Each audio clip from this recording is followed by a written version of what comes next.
Hey everybody, today I get to share something that I learned about this bracket.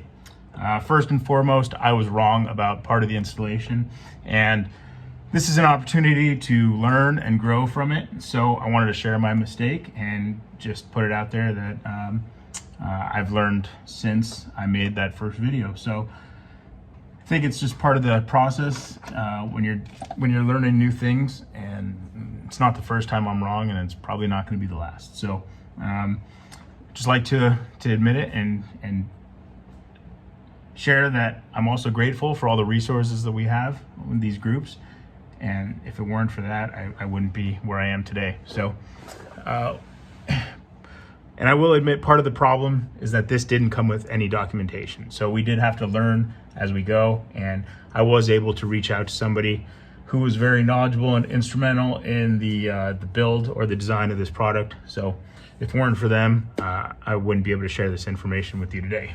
So my concern when I installed this initially had to do with the fitment on this bracket up against the tub. And there was a bit of play. It wouldn't sit down nicely, and so there was a little spacer that I thought fit pretty well under this corner of the bracket where one of the bent tabs is. And it took up that play and it let it sit down nice and flush. But what I've learned since, as I'm moving forward with the installation, is after removing the rubber bushing from the shifter arm up here, there's a big cutout, and you can't really see it until I show you the video or take a picture close up. You won't be able to see that there's a void, and you need some sort of bushing for the linkage to get in there and take up that play. So I started thinking, I was like, oh, that bushing, maybe it doesn't go there. Let me see if I can reach out to somebody and get a better answer. And sure enough, I did. That was the case. And when I asked about the fitment of the tub and the bracket, they said it was ultimately inconsequential.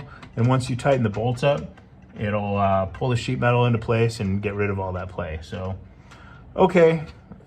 That makes sense. Let me see if I can get this spacer out. I got some RTV on there as well as around some of these other holes. So I'm gonna try to pull that out and show you guys what I mean. So this is the spacer that we're talking about, and I thought it was a pretty good fit actually to go there, which just was a coincidence.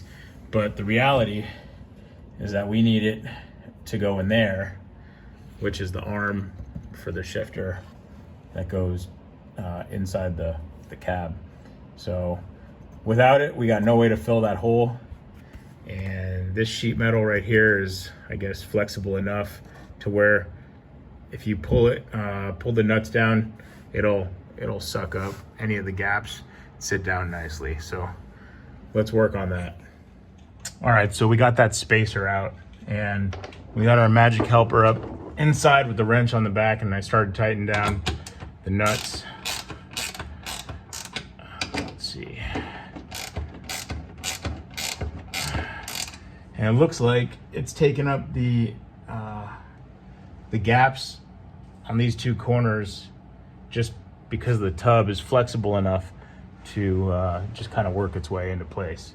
So a little bit less precise than I'm used to working with, but it seems like it works pretty good in this case. So I hope this helps.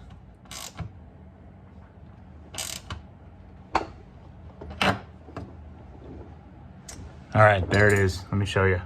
There we go. There's the bottom left corner. No gaps. Upper corner.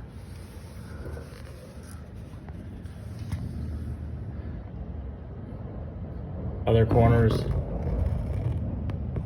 No gaps. So, okay, here's where the spacer goes. This linkage connects to the cable, and once you pull the rubber grommet out of this arm, you'll see that there's a big recessed area, a machined area in this arm, if you will, that won't allow this fitting to be installed unless you use that spacer. I don't know if you can see it, but it's in there right now. So